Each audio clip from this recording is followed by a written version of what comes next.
Ok.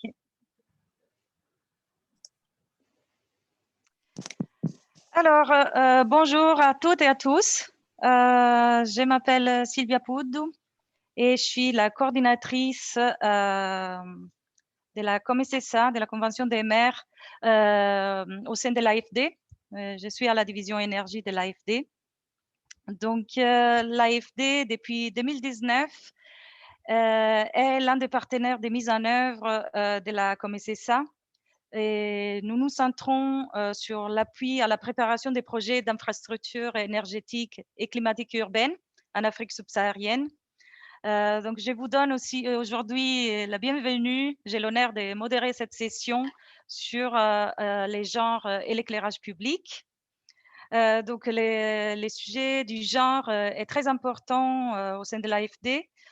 Nous avons des objectifs très ambitieux à atteindre d'ici 2022. Donc, les 50% du volume des engagements en faveur de l'égalité entre les femmes et les hommes et aussi 700 millions d'euros de projets qui doivent intégrer l'égalité des genres comme objectif principal. Les groupes AFD donnent aussi la priorité au continent africain et visent à promouvoir l'égalité entre les femmes et les hommes et protéger, émanciper les femmes et les filles. Donc, c'est pour cela que nous avons décidé de réaliser cette étude sur les genres et l'éclairage public afin d'adresser la situation inégalitaire du genre et des personnes vulnérables dans les projets d'éclairage public urbain en Afrique subsaharienne.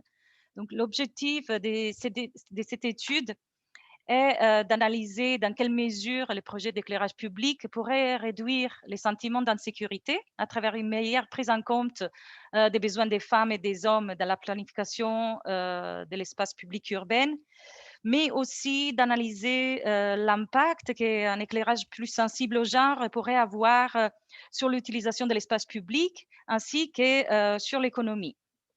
Donc, les résultats de cette étude étaient d'obtenir des recommandations opérationnelles et d'élaborer des outils et méthodologies à destination des municipalités et d'autres parties prenantes pour l'identification, la préparation et la mise en œuvre des projets d'éclairage public urbain en Afrique subsaharienne. Donc, aujourd'hui, donc, dans cet atelier, nous sommes là pour vous présenter les informations collectées et analysées, aussi pour valider les résultats et obtenir votre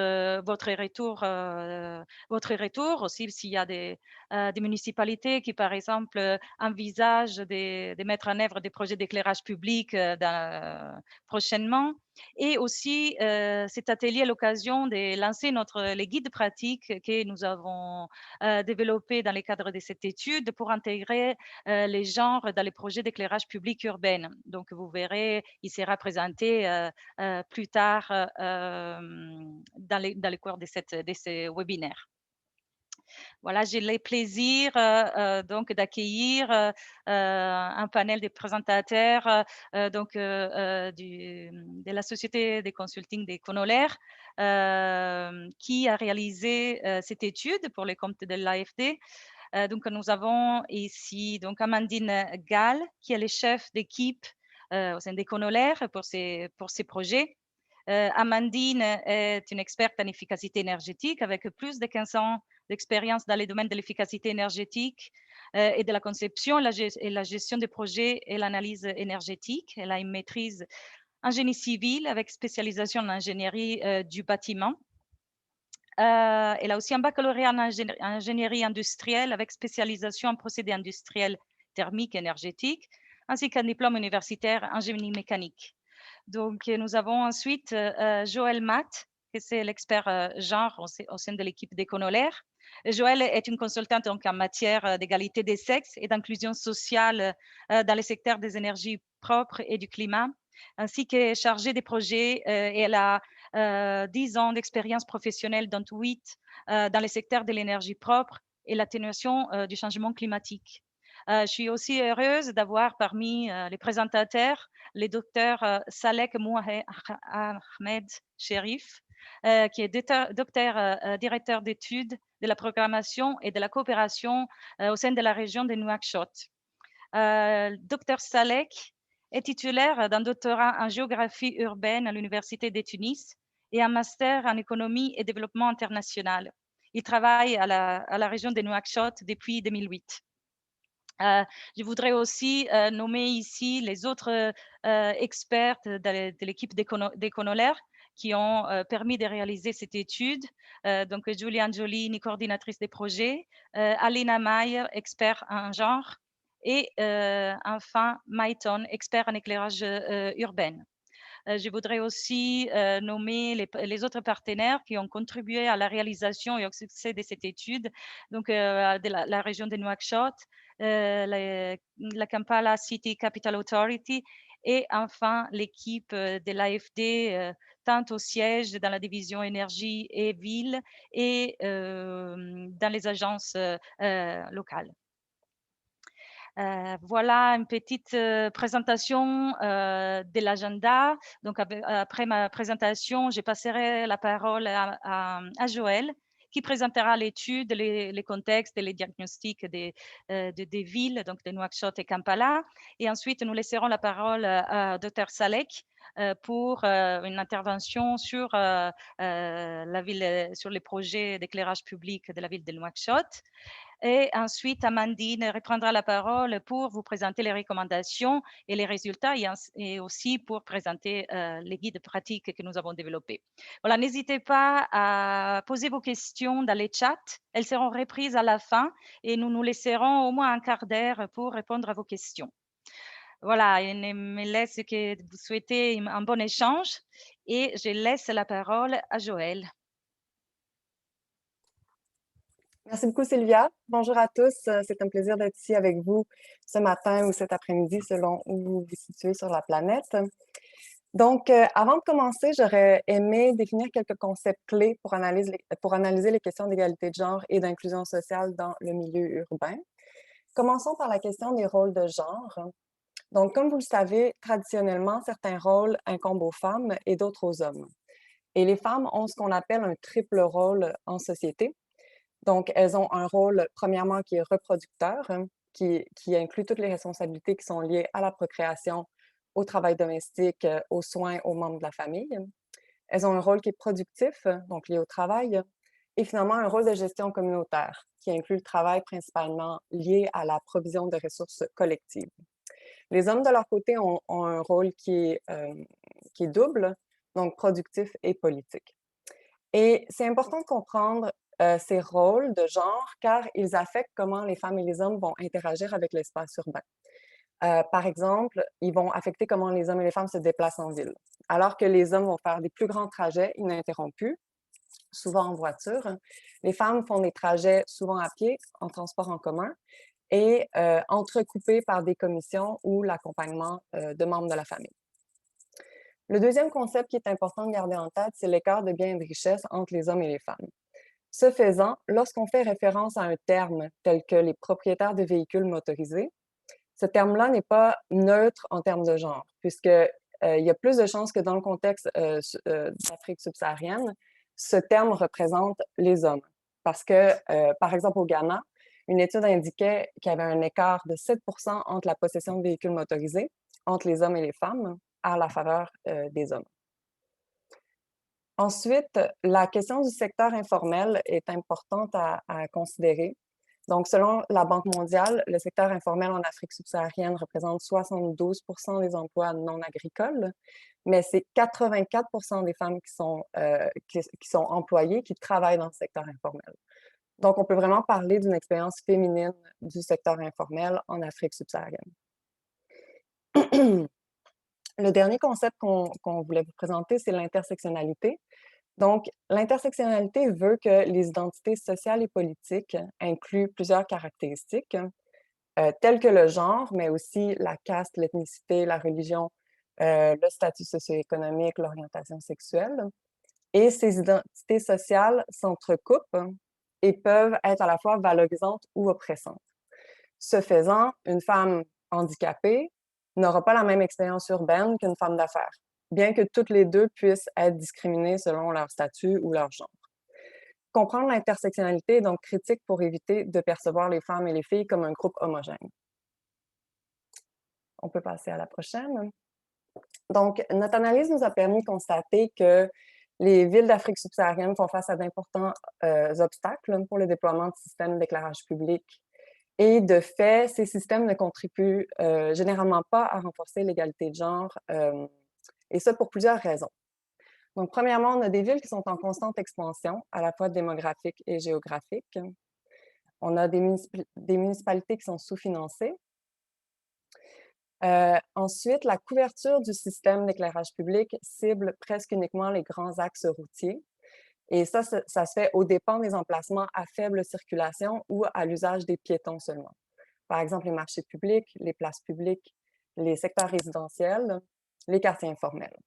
Et ces lieux composent la majorité des lieux où les femmes se rassemblent et se déplacent. Ce faisant, ça laisse les besoins d'éclairage non satisfaits pour les usagers non motorisés de la route, qui sont principalement les femmes, mais aussi les enfants, les jeunes, les personnes âgées et les gens des groupes vulnérables tels que les travailleurs informels et les personnes avec un handicap. Ensuite, on a la capacité technique limitée des municipalités, donc à la fois pour le choix des technologies et pour la maintenance, ce qui mène à parfois des choix de technologies qui sont erronés, qui ne sont pas nécessairement conformes aux standards internationaux, ou qui sont énergivores, ou qui coûtent très cher en maintenance, et des lacunes en entretien et en maintenance. Et finalement, on constate peu de diversité chez les employés municipaux, ce qui mène à une perspective limitée de l'utilisation des lieux urbains et à des systèmes d'éclairage public dont la couverture n'est pas nécessairement optimale pour tous les types d'usagers. On peut passer à la prochaine slide.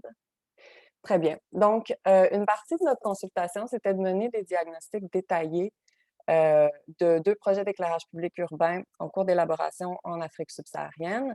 Donc, les villes visées étaient Nouakchott et Kampala. Et l'objectif était de formuler des recommandations concrètes, pratiques et spécifiques pour chacune des villes. Pour ce faire, nous avons utilisé des méthodes de recherche qualitatives, donc revues documentaires, les marches exploratoires, les groupes de discussion thématiques et les entrevues avec des intervenants clés.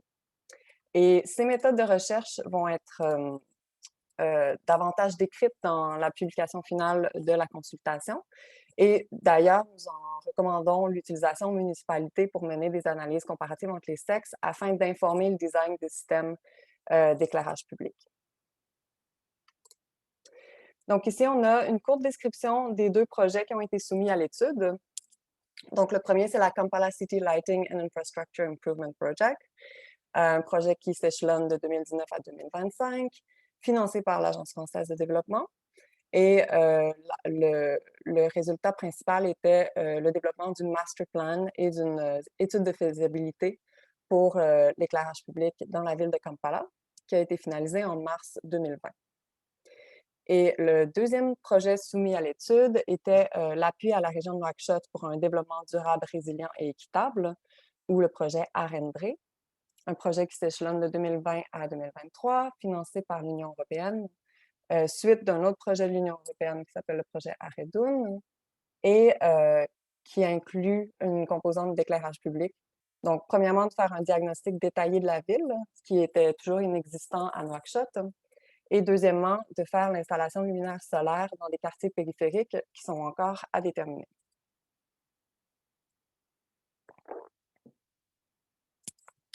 Donc, notre diagnostic nous a permis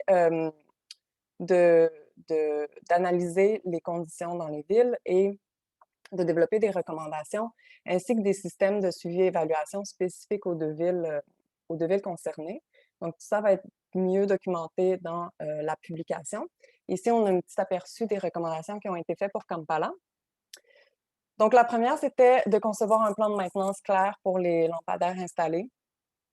Comme plusieurs villes en Afrique subsaharienne, la ville de Kampala souffre d'un manque de maintenance de son système d'éclairage public, ce qui remet en question la résilience et la durabilité du système. Donc, très important d'avoir un plan de maintenance qui soit adapté aux ressources et aux conditions de la ville.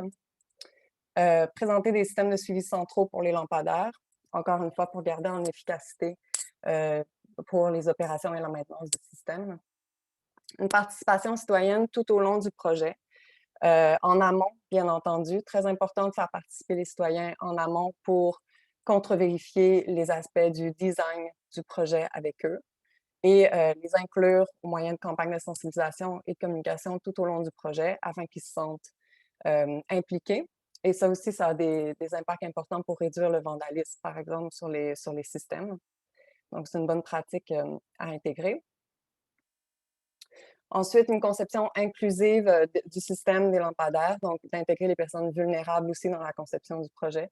Donc, s'assurer que les consultations publiques soient inclusives et incluent des citoyens avec différentes caractéristiques sociales et politiques. Subventionner les taux tarifaires pour les connexions des lampadaires sur réseau, principalement dans des secteurs spécifiques qui vont améliorer les activités génératrices de revenus pour les femmes. Encourager l'engagement à long terme dans les méthodes de tenure et la démarcation des terres pour l'éclairage public dans les établissements informels. Et finalement, favoriser l'efficacité énergétique, bien entendu, sur le système, ce qui est vraiment critique. On a dénoté que c'était souvent là où le bas blesse, en fait, dans les systèmes en Afrique subsaharienne, et c'est critique pour assurer la durabilité des systèmes, bien entendu. Du côté de Nouakchott, les recommandations ont mené à définir des zones urbaines qui présentent le potentiel le plus élevé pour améliorer le sentiment de sécurité et conduire à un plus grand engagement dans la vie urbaine. Par exemple, certaines avenues clés, comme la route qui relie la plage à la ville via le quartier Septra, l'intérieur des quartiers résidentiels, absolument critique. Donc, l'éclairage public n'est vraiment pas très répandu à Nouakchott et l'intérieur des quartiers, autant populaires que périphériques, est laissé dans le noir. Et ça a été souligné par les participants à l'étude comme un gros facteur d'insécurité dans les quartiers résidentiels. Les lieux publics propices au sport et aux rassemblements sociaux, tels que la plage, certaines places et les quartiers résidentiels, encore une fois. Et un autre endroit qui a été identifié, c'est le campus universitaire et ses environs, ou tout autre lieu d'éducation qui sont fréquentés par les étudiants après la tombée du jour. Ensuite, notre autre recommandation, c'est de favoriser l'emploi des femmes dans le secteur de l'éclairage public pour les organisations qui sont en charge de l'éclairage public. Donc, on parle ici de la région de Nouakchott et de la Sommelec, qui est l'utilité électrique. Et pour ça, on suggère en fait d'adopter des politiques internes pour favoriser la diversité de genre dans ces organisations. Ensuite, encore une fois, d'établir des systèmes d'éclairage public efficaces, très importants au point de vue du choix des technologies, de la formation, de la maintenance. Donc, par exemple, à Nouakchott, il n'existe pas de législation sur le système d'éclairage public. Donc, dans le cadre des projets, les acteurs n'utilisent pas de normes spécifiques pour la conception et les opérations du système. Donc, c'est vraiment critique de suivre les normes internationales à ce sujet. Et l'autre question qu'on se demandait, c'est l'utilisation de lampadaires solaires. Est-ce que c'est vraiment la bonne avenue? C'est sûr que c'est très intéressant d'utiliser des technologies basées sur les énergies renouvelables. Néanmoins, les lampadaires solaires sont des technologies qui coûtent très cher en maintenance et qui n'ont pas une durée de vie qui est si longue. Donc, ce sont tous des aspects à prendre en considération. Tout comme Kampala, on suggère des consultations et l'implication citoyenne, principalement en amont, mais aussi à différentes étapes du projet. Donc, très important de consulter les citoyens des quartiers visés. Une autre bonne façon de mettre en œuvre cette recommandation, si les ressources sont un peu plus limitées, c'est de collaborer avec la société civile. Donc, nous, dans notre étude, on a constaté que les organisations étaient bien au courant des enjeux, des organisations telles que les ONG, les associations de commerçants, les comités de quartier, les groupes de jeunes, sont très au courant des enjeux de sécurité dans le milieu urbain et ces organisations pourraient activement conseiller le design et la mise en place du réseau d'éclairage public. On poursuit avec les approches sociales, donc la sensibilisation et la responsabilité collective. Ce qu'on a constaté, c'est qu'il n'y a pas de notion de responsabilité collective de l'espace urbain à Nouakchott. Et ce facteur est un obstacle potentiel majeur pour la maintenance des systèmes parce que ça favorise, par exemple, le vandalisme. Les gens n'ont pas de notion d'appropriation de l'infrastructure publique. Et ça peut se régler à l'aide de campagnes de sensibilisation pour créer une appropriation des infrastructures par la communauté. Donc, déployer des campagnes à l'aide des acteurs pertinents sur le terrain, par exemple les élus des communes, les conseillers régionaux, la société civile, etc. Et finalement, on suggère pour les approches financières, en fait, ce qu'on a constaté, c'est que la gestion de l'éclairage public à Nouakchott implique deux principales entités, comme je le disais plus tôt, la région de Nouakchott et la Somélec. Néanmoins, les deux organisations n'ont que très peu de contacts. Mais la Somélec, de son côté, collecte des paiements sur les services d'éclairage public par imputation d'un prix unitaire sur les factures d'électricité. Donc, il conviendrait aux deux entités de collaborer afin de planifier un budget commun qui impliquerait différentes sources de financement.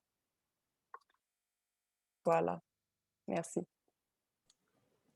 Je vais passer la parole au docteur Salek.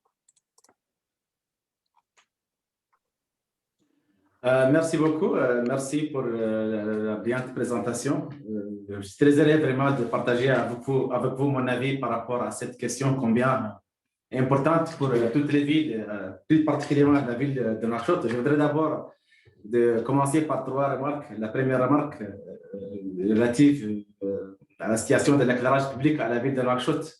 Juste pour confirmer ce qui a été dit dans la présentation, c'est qu'on ne va pas parler vraiment de l'existence d'un éclairage public à Nouakchott. Vraiment, il est un peu répandu en ville. Il y a seulement certains quartiers centraux qui sont dotés de l'éclairage public. Et le reste de la ville, vraiment, il vit une situation d'obscurité claire. Deuxième élément aussi, un aspect lié à la gestion de l'éclairage. On est ici à Nouakchott, il y a un cas particulier parce que, comme disait dans la présentation, il y a l'opérateur public qui est la Somélec qui gère l'électricité, source de l'éclairage. Il y a aussi les collectivités locales qui sont responsables de la gestion de l'éclairage public. Et on voit aussi en termes financiers, comme je disais, la facture de l'éclairage, elle est endossée sur la facture d'électricité, ce qui veut dire, cela veut dire que les collectivités locales n'apportent pas de recettes destinées à ces services. Pour ce qui concerne l'expérience de la région de Nouakchott, on a déjà fait une expérience dans la phase D de la Convention des maires pour l'Afrique subsaharienne pour le changement climatique, dans le cadre d'un financement de l'Union européenne, où une première expérience de l'éclairage public de certains quartiers a été faite. On envisage actuellement mener des expériences, l'une avec la coopération, l'une avec l'Union européenne, toujours dans le cadre de la phase 3, et l'autre aussi avec la coopération espagnole, toujours dans le cadre de l'éclairage public. Donc, pour les deux expériences envisagées, nous allons baser sur, bien sûr, l'expérience passée, c'est l'évaluation des résultats de l'expérience passée à travers le rapport de l'évaluation qui a mis en exergue certains éléments très importants, positifs, et certains éléments aussi à voir. En même temps aussi, on va baser, bien sûr, sur les résultats de cette étude importante qui va surtout mettre l'accent sur l'implication de la prise en considération plutôt de la dimension genre dans le domaine de réalisation d'un projet d'éclairage public dans un milieu urbain. Alors, donc, avant, d'ailleurs aussi, comme toujours, il est toujours envisagé, le choix des quartiers, il a été fait sur la base de certains éléments de critères, certains critères clairs, c'est l'éloignement, c'est les quartiers périphériques, c'est la pauvreté, c'est la densité, c'est la présence des activités socio-économiques, et c'est aussi, bien évidemment, la fréquentation, le nombre de fréquentations des crimes. Parce qu'en tant que collectivité locale, on travaille avec la sécurité pour enregistrer les cas de crimes, avoir une cartographie des lieux de répétition de ces crimes qui sont liés à certains aspects avec l'absence de l'éclairage. Il y a aussi, bien sûr, les demandes qui ont été adressées à la région par les quartiers. L'ensemble de ces critères vont nous permettre d'avoir une priorisation des zones. Si on voit, par exemple, les demandes, bien sûr, elles dépassent le nombre des offres en éclairage possible, mais quand même, on va essayer de prioriser les zones selon ces critères pour essayer vraiment de répondre à un besoin, le besoin de la population. L'approche qu'on a adoptée dans la phase précédente, c'était une approche concertée avec les services communaux, avec les instances de concertation qui s'appelle une instance qui s'appelle le comité de concertation communal. Je rappelle que Nouakchott est divisé en 9 communes. Chaque commune elle a une instance de concertation légitime qui s'appelle comité de concertation communal. Cette instance elle est regroupée de tous les acteurs locaux, elle est présidée par les maires, mais aussi elle regroupe la société civile, elle regroupe les représentants de l'État, elle regroupe tous les acteurs communaux qui donnent un avis consultatif aux élus locaux afin de prendre une décision, la décision appropriée. Nous, lorsqu'on a commencé à mettre en œuvre l'activité dans la phase précédente, on s'est rapproché de cette instance. On a fait 2 journées de concertation dans le siège de la commune en présence des maires de la commission communale chargée des dossiers, et afin d'identifier les zones les plus indiquées sur la base des éléments, des critères que je viens de citer. L'idée, c'est d'impliquer les concernés dans la définition afin de garantir une appropriation. Non seulement cette approche d'implication en amont, mais plutôt une implication pendant la mise en œuvre et actuellement aussi pendant le suivi de l'ouvrage. On a créé des comités de quartier, dans chaque quartier, on a créé des comités. D'ailleurs, les femmes sont bien représentées, elles font aussi un travail extraordinaire par rapport au travail des hommes. Le rôle de ce comité, c'est la supervision, ont été formés qui a pour objectif de créer un sentiment d'appartenance, de créer une sorte d'appropriation du patrimoine par les bénéficiaires eux-mêmes. On a même numéroté, tous les lampadaires sont numérotés, et chaque lampadaire maintenant, quand il est touché, il y a quelqu'un qui va te dire arrête monsieur, parce qu'il pense qu'il est devenu le leur. Ça, c'est le plus important. C'est un sentiment d'appartenance, d'appropriation, d'implication des bénéficiaires qui a permis actuellement à la région de recevoir à chaque fois les appels de bénéficiaires quand il y a un panne, quand il y a besoin de faire la maintenance. C'est la population locale qui appelle le service technique régional qui est en charge de la gestion de la maintenance des lampadaires.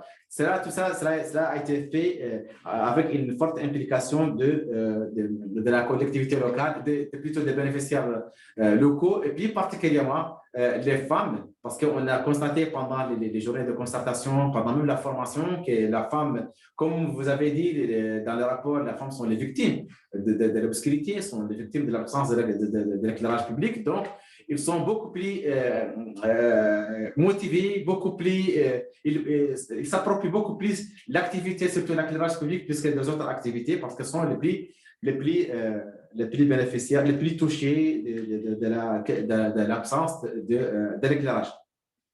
En termes aussi de maintenance, il est envisagé dans le cadre des actions en cours aussi la mise en place d'une unité qui s'appelle unité d'éclairage public solaire au niveau de la région, unité technique. Cette unité technique va travailler avec l'instance de concertation, avec aussi le comité local de gestion composé de bénéficiaires afin d'assurer la maintenance des lampadaires déjà réalisés dans la phase précédente et aussi les lampadaires aussi qu'on va réaliser dans les phases suivantes.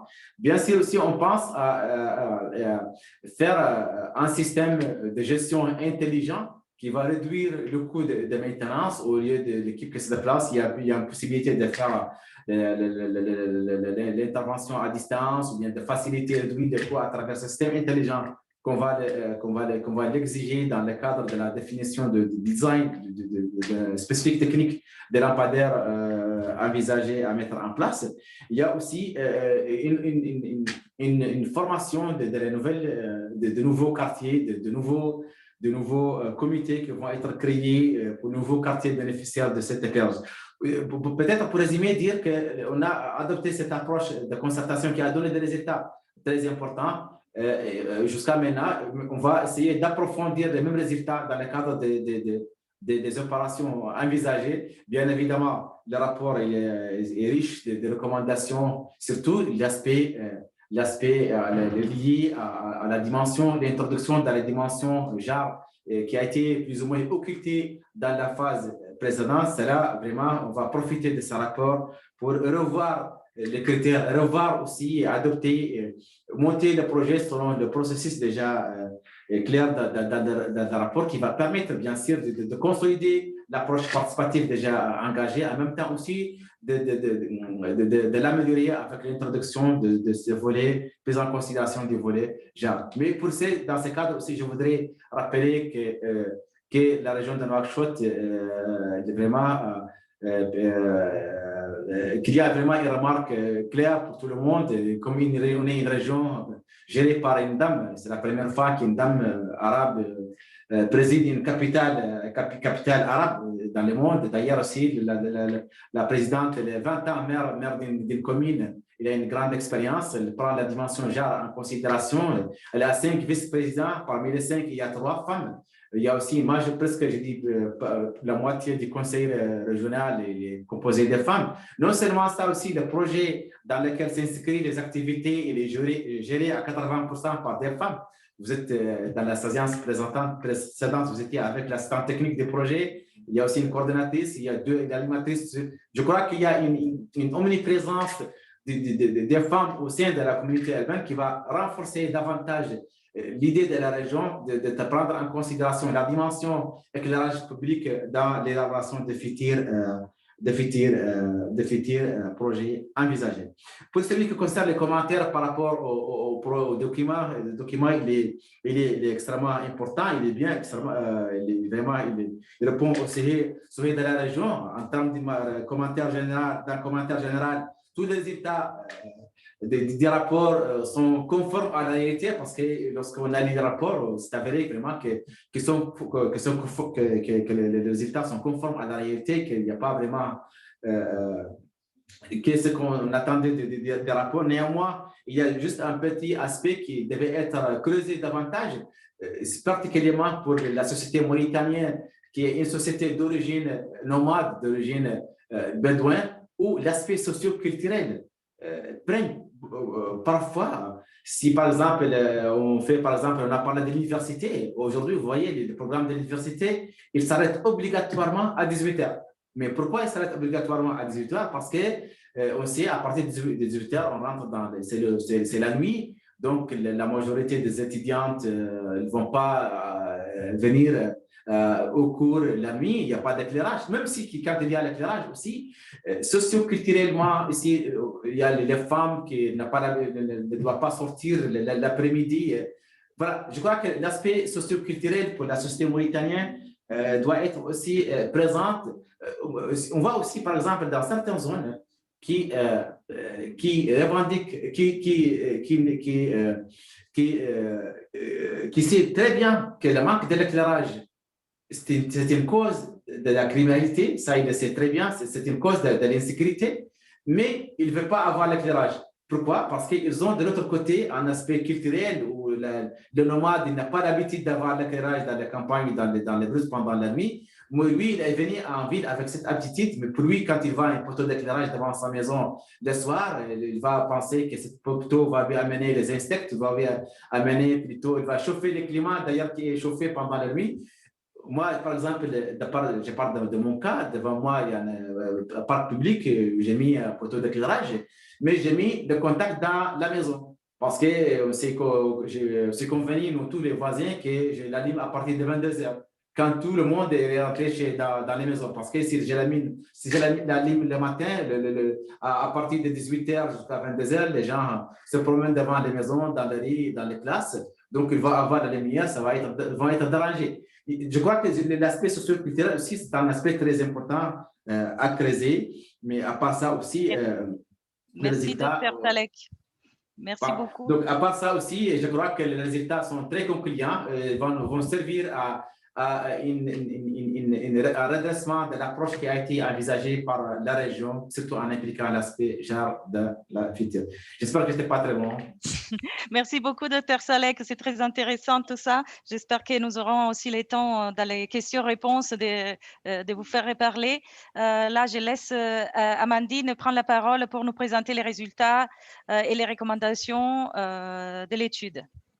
Donc, merci, Dr. Salek, très intéressante intervention. Donc, moi, c'est juste, je vais présenter les résultats clés de notre étude qui, en fait, se base sur 5 piliers et les étapes du projet. Donc, grâce aux diagnostics qui ont été menés dans les 2 villes de Kampala et Nouakchott et aussi à l'étude de l'état de l'art, il a été déterminé 5 piliers qui influencent et sont des aspects importants et intrinsèquement liés à l'éclairage public et à l'égalité du genre dans l'éclairage public. Donc, il y a une phrase qui résume ces 5 piliers et cette inclusion du genre dans l'éclairage public. Ce sont les systèmes et services d'éclairage public répondent aux besoins et aux priorités des femmes, des filles, des hommes et des garçons et sont accessibles, abordables, sécuritaires et durables.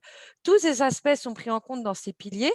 Donc, nous avons d'abord le pilier sécurité et bien-être qui est un élément, comme l'a mentionné le docteur Salek et Joël aussi, très important dans l'éclairage public et qui l'éclairage public permet d'accroître au moins un sentiment de sécurité et un bien-être. Il y a aussi l'émancipation économique qui permet aussi l'éclairage public permet de fournir un environnement plus productif pour les vendeurs, que ce soit dans l'économie formelle et dans l'économie informelle. Les voies et droits qu'il faut prendre en compte, en fait, les femmes et les hommes dans les décisions concernant la planification urbaine et les infrastructures, tant à toutes les étapes de celle-ci. Et le renforcement des capacités sur le domaine, sur les aspects du genre, dans les différentes, chez les différents acteurs qui s'occupent de l'éclairage public. Ensuite, en ce qui concerne la durabilité, c'est un aspect très important qui a une influence intrinsèque sur l'éclairage public et la maintenance de celui-ci, le fait que ce soit un système durable et qui permette aussi d'avoir donc cet éclairage public qui dure dans le temps et qui offre tous ces services.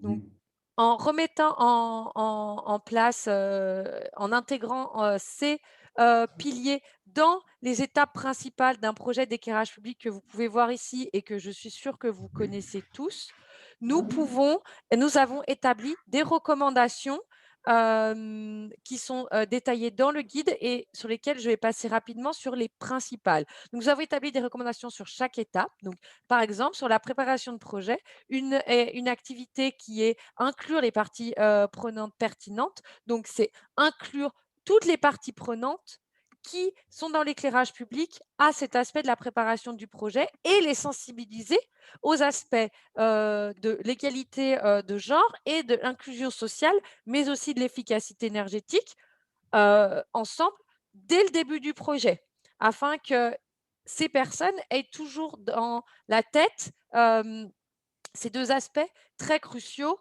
tout au long du déroulé du projet.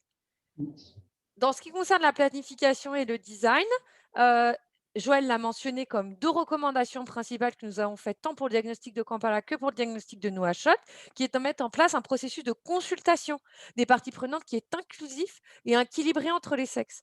Par exemple, il est très important de faire des groupes ou des réunions ou des marches exploratoires uniquement composées de femmes afin que celles-ci se sentent libres de parler sans avoir une pression, une influence des hommes. Et de même du côté des hommes, qu'ils aient aussi cette parole sans une influence des femmes, pour que vraiment il y ait une représentativité complète de la société civile.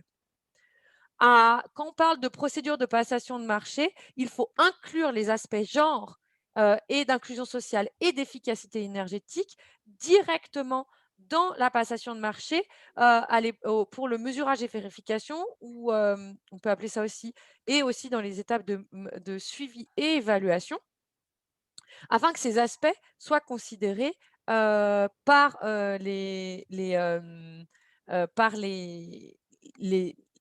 les entités qui passent les marchés comme des indicateurs et des éléments pour la sélection des entreprises qui vont réaliser les systèmes d'éclairage public.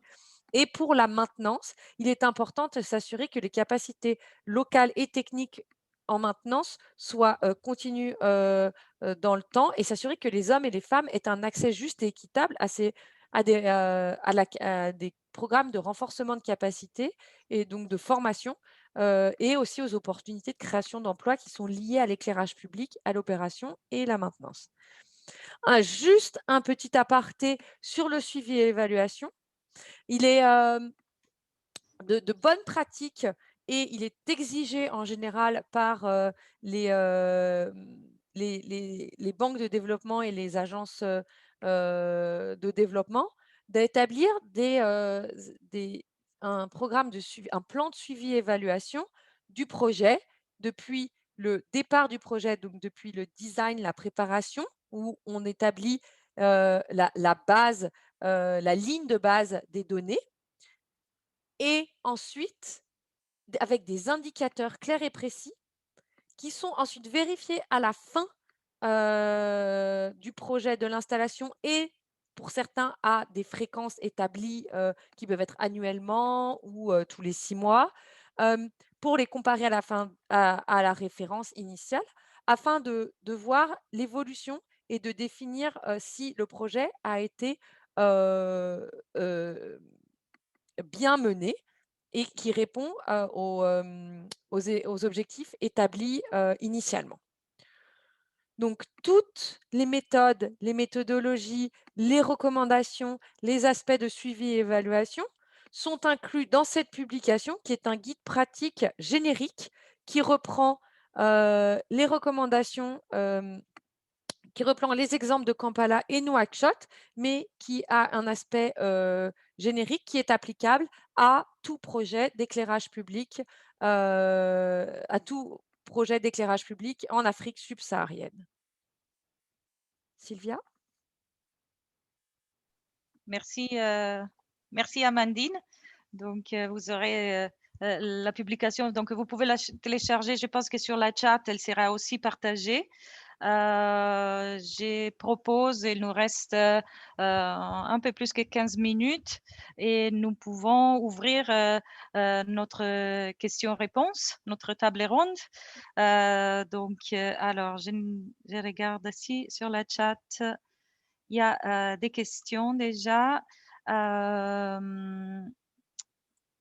Alors, nous avons plus qu'une question, c'est un témoignage de Barbara Tafonkong, qui est Madame la maire de la commune de Mayo-Darlé dans la région de l'Adamawa au Grand Nord du Cameroun et première femme d'ailleurs maire dans cette région où on compte 21 communes. Donc, nous sommes très heureuses de vous avoir parmi nous.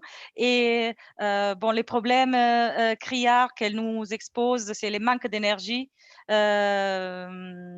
où plus de femmes et des jeunes, surtout les jeunes filles, l'éducation se fait difficilement. Les travaux des femmes n'existent pas la nuit pour cause de manque d'énergie. Les femmes accouchent encore la nuit avec des lampes et des torches, des lampes torches. Donc, je pense que ça, c'est un témoignage comment l'éclairage public est important et l'accès à l'énergie des mêmes. Alors, pour l'instant, je ne vois pas des questions. Si, une autre question. Alors, il faut éviter Madame Babacar Ndiaye. Il faut éviter les biais idéologiques dans l'analyse, comme par exemple déclarer que Nouakchott est une ville arabe habitée par des populations nomades, dont la culture par rapport à la lumière serait culturellement, serait le seul critère à prendre en charge. Quid des autres populations qui sont majoritaires à Nouakchott? Je pense que c'est une question pour les docteurs Salek, peut-être, qui va réagir.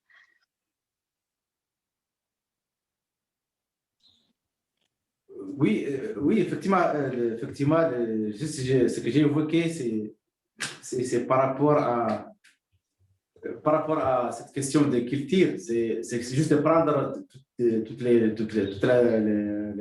les dimensions vraiment pour essayer de trouver toutes les explications. Non seulement dire, voilà, le problème c'est l'éclairage ou pas d'éclairage. D'ailleurs, il faut voir l'imagination de la population concernée, les représentations, comment lui il perçoit l'éclairage. C'est inimaginable si vous dites aujourd'hui qu'il y a des gens, malgré qu'ils connaissent très bien que l'absence de l'éclairage, c'est une cause de la criminalité, mais en même temps aussi, ils sont réticents par rapport à l'éclairage quand, par exemple, la mairie ou l'opérateur qui gère l'électricité, quand il va installer un poteau de l'éclairage, il va dire non, il ne faut pas le faire. Hein. Ça, c'est la question culturelle. Ça, c'est une question culturelle qui ne peut pas être peut-être partout, mais qui est spécifique à Nouakchott, d'ailleurs, à la Mauritanie. Peut-être je peux saisir cette opportunité pour dire que dans le cadre de l'action envisagée, il est prévu d'organiser un atelier international ici à Nouakchott sur l'éclairage public solaire, l'éclairage public de manière générale. Cet atelier va regrouper un réseau de concertation qui regroupe beaucoup de villes de l'Afrique de l'Ouest. Vont venir ici à Nouakchott pour débattre de manière générale la question, échanger les expériences, parce que nous, à Nouakchott, on envisage élaborer un schéma d'éclairage pour la ville de Nouakchott. C'est un schéma qu'on va élaborer, mais il faut profiter de l'expérience des uns et des autres. Je profite de cette occasion pour lancer l'appel à tous ceux qui veulent participer à cette opportunité, il est le bienvenu pour apporter, contribuer avec nous, bien sûr, approfondir ce qui a déjà été fait afin de sortir avec une vision adaptée avec la réalité de nos villes. Il y aura aussi peut-être un webinaire dans les jours prochains sur la même thématique qui va être organisée par Nouakchott avec ses partenaires comme CIDL, Grand Paris Sud, FMDV, sur la question de l'éclairage public. Toujours dans le cadre de la préparation de l'activité envisagée de l'installation de l'éclairage public dans les quartiers périphériques à Nouakchott. Je pense que c'est Vanessa qui demande quand aura lieu cet échange entre villes africaines sur l'éclairage public. Est-ce que... Je n'ai pas entendu, tu peux répéter? Quand aura lieu cet échange entre les villes africaines sur l'éclairage public? De quoi?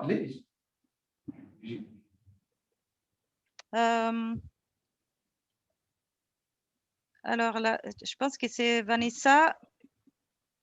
Elle demande juste cet échange que vous avez prévu. Est-ce que vous avez déjà une date de définie? Je crois que pour l'atelier, ça va être le septembre, vers septembre, octobre, hein, vers octobre présentiel. Mais il y aura avant un webinaire mi-juillet. Si j'ai bien entendu la question, parce que j'ai... Oui, c'est ça. C'est ça? Oui, hein? c'est ça. Oui.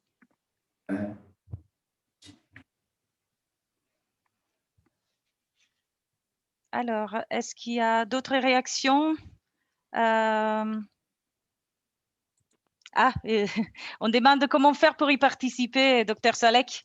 Peut-être, je pense que vous pourriez partager cette information peut-être dans les cadres avec le secrétariat du COMESESA pour que tout le monde ait cette information, parce que je pense que ça suscite beaucoup d'intérêt. Exactement, je crois que c'est l'idéal. Hein. C'est la bonne approche de participer, de communiquer ça au niveau du secrétariat, qu'elle le communique à tout le monde. Hein.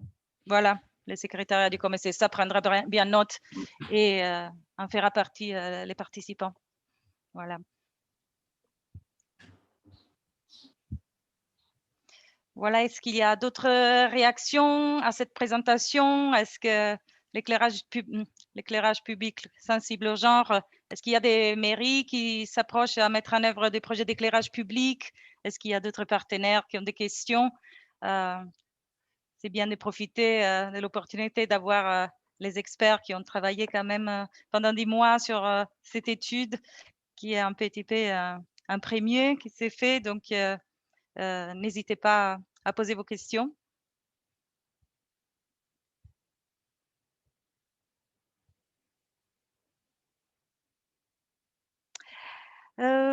Alors, une question, a-t-on une idée de la parité réseau PV dans les pays du programme?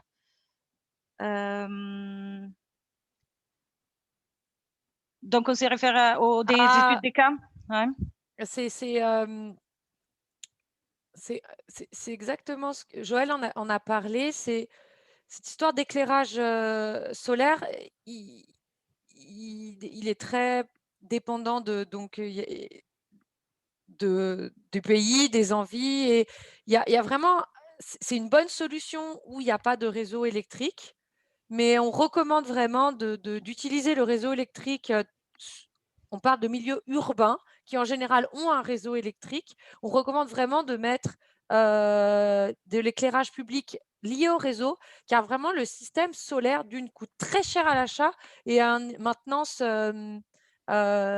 très élevée, des coûts de maintenance très élevés qui demandent beaucoup de ressources humaines.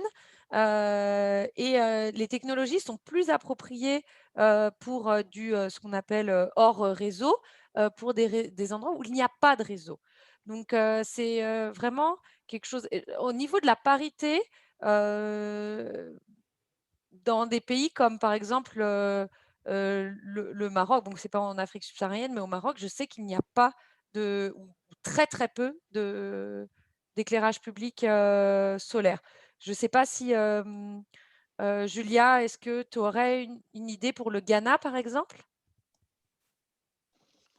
Je sais qu'il y a eu des projets au Ghana d'éclairage solaire, mais Plutôt des pilotes en c'est général. plutôt des pilotes, oui, exactement. Oui. En Ouganda, il y en a. Il y a eu récemment un projet de la Banque mondiale qui a été fait justement pour des quartiers informels.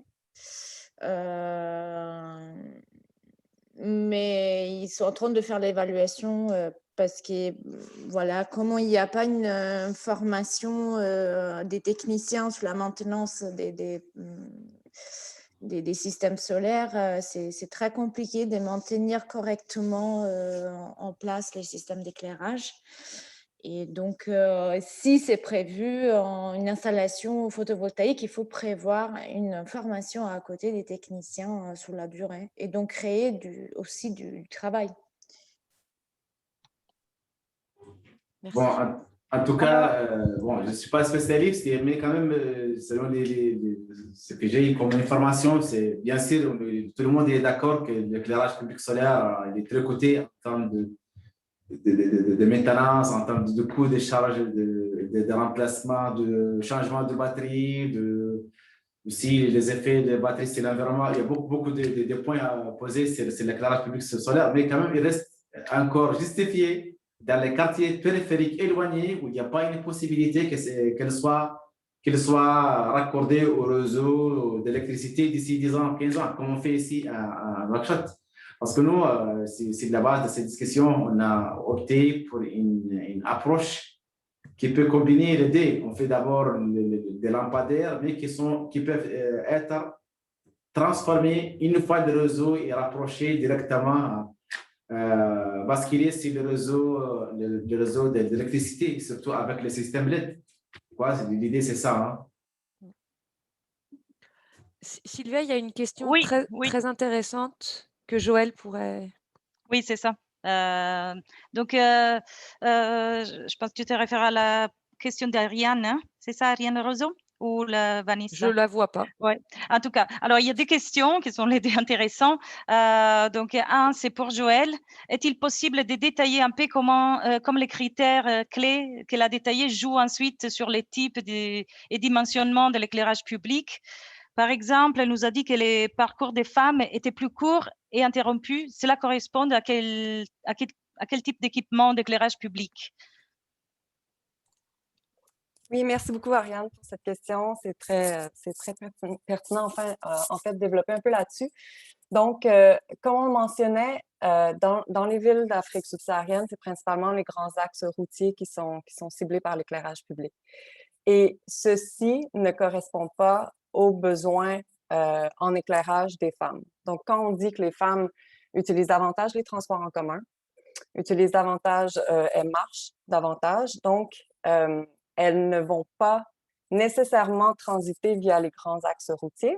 Mais ce qui arrive, c'est que vu que c'est ces grands axes routiers qui sont éclairés, les femmes se retrouvent, les femmes et les piétons, bien entendu, parce que c'est pas tous les piétons qui sont seulement des femmes, mais ils se retrouvent à devoir transiter par les grands axes routiers pour une question de sécurité, de se sentir plus à l'aise. Et ce faisant, cela nuit à leur sécurité physique parce qu'il y a plus de chances de se faire frapper, bien entendu, sur ces grandes avenues. Aussi, ce qu'on a constaté, c'est que sur les grands axes routiers, il va y avoir des marchés qui vont se développer. Si les marchés ne sont pas éclairés, les marchés vont se développer, une activité économique sur le grand axe routier qui amène aussi beaucoup de problèmes de sécurité physique pour les commerçants, qui sont majoritairement des femmes, encore une fois, parce qu'on a vu que dans le secteur informel, c'était majoritairement des femmes. Donc, je dirais que le type de trajet que les femmes font, finalement, ça affecte là où elles transiteraient normalement, donc à travers des endroits qui sont davantage piétonniers. Mais ce faisant, elles ne peuvent pas transiter par ces lieux vu que c'est pas assez éclairé, elles ne se sentent pas en sécurité. Et donc, elles sont contraintes de se déplacer là où il y a beaucoup de lumière. Mais finalement, c'est peut-être seulement une fausse impression de sécurité qui est amenée par ce changement de trajet-là. Merci Joël. Dernière question, et je pense que c'est une belle question un peu pour clôturer notre séance. Donc Vanessa, elle nous demande, au-delà des aspects culturels que par exemple le Dr Salek a mentionné, quels sont les challenges principaux auxquels se préparer quand on décide d'adopter une approche genre dans son projet d'éclairage public dans une ville africaine? Or, nous avons 3 minutes, donc je pense qu'on peut juste, on pourra si besoin, vous répondre. Alors, déjà, je demande à Amandine de nous poster la dernière slide avec nos adresses, car si vous souhaitez avoir plus d'informations, nous serons heureux de vous répondre par écrit. Et voilà, s'il y a un dernier mot que Joël ou Amandine ou bien Julia veulent nous dire, voilà, quels sont les challenges principaux, voilà, selon votre expérience dans cette étude.